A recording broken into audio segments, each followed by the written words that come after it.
يواصل المنتخب المغربي لكرة القدم الاستعدادات للمشاركة في كأس إفريقيا للأمم لكرة القدم التي ستقام في كوت ديفوار ما بين 13 يناير الجاري و11 فبراير المقبل.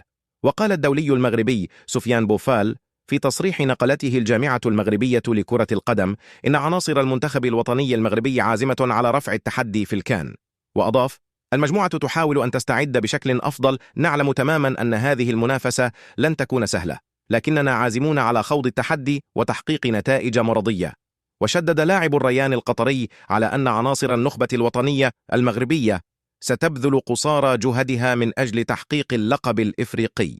وسيخوض المنتخب المغربي منافسات الدور الأول في المجموعة السادسة إلى جانب منتخبات الكونغو الديمقراطية وزامبيا وتنزانيا.